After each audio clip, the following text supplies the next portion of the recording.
Hello friends, welcome to my YouTube channel GDS G K classes. साथियों, daily की जो 11 बजे क्लास है आपको ये एसएससी जीडी की जो दी जाती है डेली आपको जीडीएस जी के क्लासेस के माध्यम से दी जाएगी।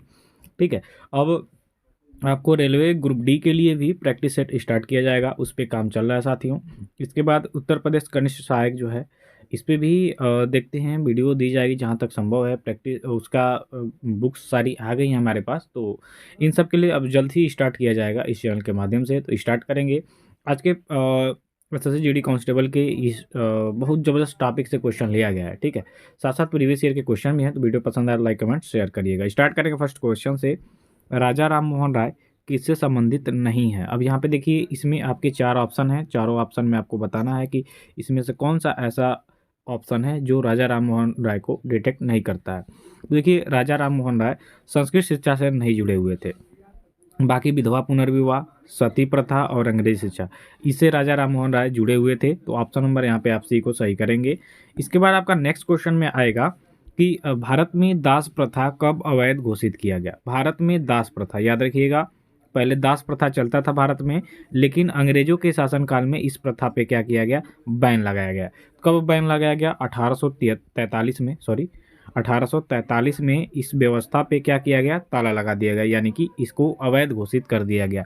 ठीक है, तो यहाँ पे ऑप्शन नंबर आप बी को सही करेंगे कि भारत में दास प्रथा आपका 1843 ईस्वी में अंग्रेजों के द्वारा इसको अवैध घोषित किया गया था। तो बी ऑप्शन यहाँ पे आपका बिल्कुल करेक्ट आंसर हो जाएगा। इसके बाद आपका नेक्स्ट क्वेश्चन आएगा कि गांधी जी का जो चंपारण सत्याग्रह है साथियों, ये किससे जुड़ा हुआ है? तो 1917 में गांधी जी ने किया था बिहार के चंपारण जिले से चंपारण सत्याग्रह, और इनका ये भारत में फर्स्ट क्या था? सत्याग्रह था, याद रखिएगा। तो गांधी जी का जो चंपारण सत्याग्रह है साथियों, ये किससे जुड़ा हुआ था? तो उस समय नील की खेती के लिए अंग्रेज परेशान करते थे, किसानों को टैक्स लेते थे तीन कठिया पद्धति के द्वारा। तो ये जो तीन कठिया पद्धति है, इसी के विरोध में गांधी जी का चंपारण सत्याग्रह जुड़ा था। 1917 में ये हुआ था। ठीक है, तो ऑप्शन नंबर यहाँ पे आपका राजकुमार शुक्ल ने इनको बिहार बुलाया था, ये भी याद रखिएगा। तीन कठिया हुआ था जो गांधी जी का चंपारण सत्याग्रह, ये तीन कठिया पद्धति से संबंधित है। ठीक है, तीन कठिया जो नियम लगा था वहाँ पे। इसके बाद आपका नेक्स्ट क्वेश्चन जाएगा कि निम्नलिखित में से कौन इलाहाबाद में 1857 के संग्राम का नेता था? 1857 की बात करेंगे तो ये भारत का प्रथम क्रांति माना जाता है। ठीक, और ये मेरठ के बैरकपुर छावनी से स्टार्ट होता है मंगल पांडे के द्वारा, याद रखिएगा। शुरुआत आपके मंगल पांडे ने किया था। 1857 की क्रांति धीरे धीरे पूरे देश में फैली, जिससे इलाहाबाद में इसका नेतृत्व किया गया था किसके द्वारा? तो मौलवी लियाकत अली के द्वारा। जैसा कि यहाँ पे आपने कई सारे देखो जगहों को देखा होगा, जैसे कानपुर, इलाहाबाद को ही गया, आपका झांसी हो गया, ठीक, मेरठ हो गया, इसे कई सारे ऐसे जगह थे, दिल्ली था, कई सारे ऐसे जगह थे जहाँ से नेताओं ने, लखनऊ था, यहाँ से क्या किया था? इसका नेतृत्व किया था इस आंदोलन का। ठीक, तो 1857 की क्रांति के समय इलाहाबाद से जो इसको डील कर रहे थे मौलवी लियाकत अली जी थे। देखिए, इसमें हिंदू और मुस्लिम का बेजोड़ एकता देखने को मिला था। कब? 1857 की क्रांति के समय। तो यहाँ पे डी ऑप्शन करेक्ट हो जाएगा। नेक्स्ट हो जाएगा, भारतीय राष्ट्रीय कांग्रेस के साथ इंडियन एसोसिएशन का विलय कब हुआ था? तो भारतीय राष्ट्रीय कांग्रेस के साथ इंडियन एसोसिएशन का विलय आप देखेंगे तो ये होता है आपका 1886 में। बात करेंगे भारतीय राष्ट्रीय कांग्रेस की, तो 1895 ईस्वी में इसकी स्थापना होती है, और 1886 ईस्वी में इंडियन एसोसिएशन का इसमें विलय हो जाता है। तो आपका यहाँ पे ऑप्शन नंबर सी करेक्ट हो जाएगा। इसके बाद आपका नेक्स्ट क्वेश्चन जाएगा कि किस राज्य के करीमगंज जिले का नाम बदल के श्री भूमि रखा गया है? ये देखिए लेटेस्ट क्वेश्चन है, और ये आपका करेंट अफेयर का क्वेश्चन है। तो देखिए, असम का जो करीमगंज जिला है, इसका नाम बदल के श्री भूमि रखा गया, याद रखिएगा, असम राज्य का। ये आप उत्तर प्रदेश में मत जाइएगा, उत्तर प्रदेश का नहीं ये जिला है, ये है आपके असम का जिला। ठीक, करीमगंज, जिसका नाम बदल के क्या रखा गया साथियों? तो जिसका नाम बदल के रखा गया आपका श्री भूमि। तो ऑप्शन नंबर यहाँ पे आपका बी करेक्ट हो जाएगा। इसके बाद आपका नेक्स्ट है, भारतीय तटरक्षक बल ने सेरेक्स 24 का आयोजन कहाँ किया? सेरेक्स 24 का जो आयोजन किया गया है भारतीय तटरक्षक बल द्वारा, ये आपका कोच्चि में किया गया है। कहाँ पे? कोच्चि में। तो आपका ऑप्शन नंबर ए करेक्ट हो जाएगा। इसके बाद आपका नेक्स्ट क्वेश्चन कह रहा है आपसे कि लगातार चौथी बार, ठीक है, लगातार चौथी बार यहाँ पे आपका लगातार चौथी बार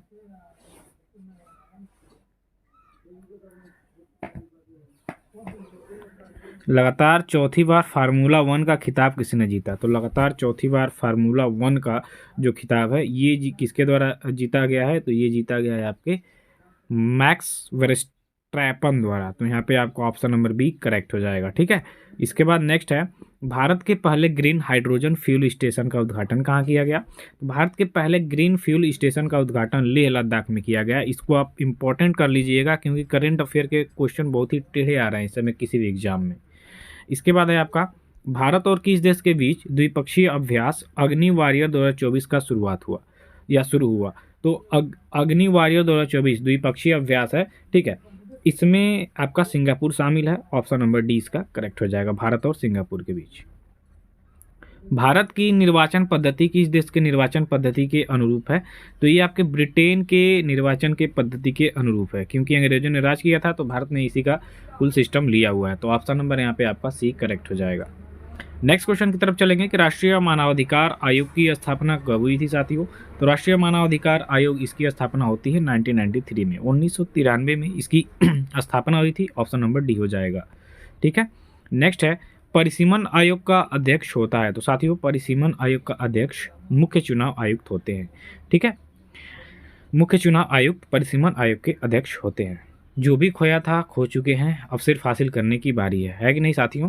हमें जो भी खोना था हमने खो दिया, अब सिर्फ क्या करना है, हासिल करने की बारी है। किसी को चाहना मोहब्बत नहीं बल्कि आखिरी सांस तक सिर्फ उसी को चाहना मोहब्बत होती है। ये एक बच्चे के द्वारा भेजा गया था कि सर थोड़ा सा बोल दीजिएगा। तो किसी को चाहना मोहब्बत नहीं है बल्कि आखिरी सांस तक सिर्फ उसी को चाहना मोहब्बत है। क्या गजब की बात लिखी है भाई ने। नेक्स्ट है, समवर्ती सूची में कौन सा विषय है? तो समवर्ती सूची में इसमें से आप देखेंगे तो जो श्रम कल्याण है ये आपके समवर्ती सूची का विषय है। तो आपका ऑप्शन नंबर यहाँ पे बी करेक्ट होगा। नेक्स्ट क्वेश्चन की बारी है कि कौन सी भाषा हमारे संविधान की 8वीं अनुसूची में सम्मिलित नहीं है? तो इसमें से आप देखेंगे तो जो राजस्थानी है ये आपके 8वीं अनुसूची में 22 भाषाएं हैं आपके। तो इसमें से जो राजस्थानी ये नहीं है, बाकी डोंगरी, कश्मीरी, गुजराती ये है आपके 8वीं अनुसूची में, लेकिन राजस्थानी नहीं है। तो ऑप्शन नंबर ए हो जाएगा यहाँ पे। नेक्स्ट हो जाएगा, केंद्र में पहली गैर कांग्रेसी सरकार किस वर्ष बनी थी? तो केंद्र में पहली गैर सरकार 1977 में बनी थी। किसकी? तो वही आपकी भारतीय जनता पार्टी बीजेपी।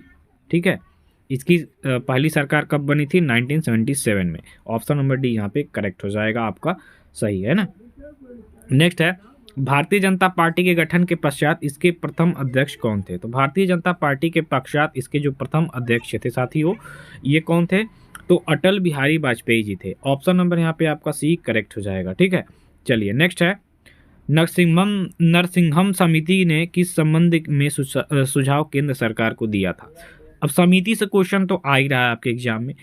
ठीक है, तो ये आपका इंपॉर्टेंट हो जाएगा। तो इसका राइट आंसर हो जाएगा बैंकिंग संरचना सुधार संबंधी नरसिंहम समिति, याद रखिएगा। नेक्स्ट हो जाएगा, मुद्रास्फीति किस कारण से होती है? मुद्रास्फीति की बात कर लेंगे तो ये किस कारण से होती है? तो ये मुद्रापूर्ति में वृद्धि जब होती है तो मुद्रास्फीति का कारण होता है। ऑप्शन नंबर ए करेक्ट होगा। नेक्स्ट हो जाएगा, भारत का प्राचीनतम विशाल उद्योग कौन सा हो जाएगा? तो भारत का प्राचीनतम विशाल उद्योग हो जाएगा आपका सूती वस्त्र उद्योग। ये बहुत बहुत पहले से आ रहा है, सिंधु घाटी सभ्यता से ही वस्त्रों का ये सूती वस्त्र का आ रहा है। तो डी ऑप्शन हो जाएगा। भारत में जूट का अधिकतम क्षेत्र आपको बताना है तो ये आपका पश्चिम बंगाल हो जाएगा। भारत में अधिकतम जूट का क्षेत्र है आपका पश्चिम बंगाल। तो इस तरह से यहाँ पे ये ऑप्शन करेक्ट हो जाएगा। नेक्स्ट है, भारत का सबसे बड़ा नमक उत्पादक राज्य कौन हो जाएगा? तो भारत का जो सबसे बड़ा नमक उत्पादक राज्य है साथियों ये आपका गुजरात होता है। ऑप्शन नंबर बी इसका करेक्ट हो जाएगा। नेक्स्ट है यहाँ पे, भारत में कॉफ़ी की खेती के लिए सबसे उपयुक्त क्षेत्र कौन सा हो जाएगा? तो भारत में कॉफ़ी की खेती के लिए सबसे उपयुक्त क्षेत्र की बात कर लेंगे तो दक्षिणी पठार हो जाएगा आपका। कर्नाटक आपने नाम सुना होगा, ये कॉफ़ी का सर्वाधिक उत्पादक राज्य है भारत में। ऑप्शन नंबर सी हो जाएगा यहाँ पे। नेक्स्ट है, स्वतंत्र भारत का प्रथम बजट कब प्रस्तुत किया गया था? तो स्वतंत्र भारत का जो प्रथम बजट है ये प्रस्तुत किया गया था 1947 में, यानी जब भारत आज़ाद हुआ था 1947 में, इसी समय भारत का प्रथम बजट भी प्रस्तुत किया गया था। चंद्रशेखरन समिति किससे संबंधित हो जाएगी? तो चंद्रशेखरन जो समिति है ये शेयरों से संबंधित है, शेयर मार्केट जो होता है ना उससे संबंधित हो जाएगा आपका चंद्रशेखरन समिति। नेक्स्ट करेंगे, बोयम जलप्रपात किस नदी पर स्थित है? तो बोयम जो जलप्रपात है ये आपके जैरे नदी पे स्थित है। डी ऑप्शन यहाँ पे आपका बिल्कुल करेक्ट आंसर हो जाएगा। इसके बाद आप देखेंगे कि निम्नलिखित में से कौन सी झील हनीमून लेक कहलाती है। ये एसएससी 2014 के एग्जाम में पूछा हुआ क्वेश्चन है और ये आपके टीटीकाका झील का नाम है हनीमून लेक। नेक्स्ट करेंगे, तुलबुल परियोजना आपके किस नदी पे स्थित है? तो तुलबुल परियोजना हो जाएगी आपकी झेलम नदी, Jammu Kashmir, option number A हो जाएगा। नेक्स्ट है, कर्मा लोक नृत्य भारत के किस राज्य में प्रचलित हो जाएगा? तो कर्मा लोक नृत्य हो जाएगा आपका कहाँ पे? तो ये आपका हो जाएगा छत्तीसगढ़ में, यानी कि डी ऑप्शन करेक्ट हो जाएगा। इसके बाद आपका आ जाएगा चेरोकॉन कहाँ का लोक नृत्य शैली हो जाएगा? तो चेरोकॉन की बात कर लेंगे तो ये आपके मिजोरम का हो जाएगा, यानी कि सी ऑप्शन यहाँ पे आपका बिल्कुल करेक्ट आंसर हो रहा है। ठीक है,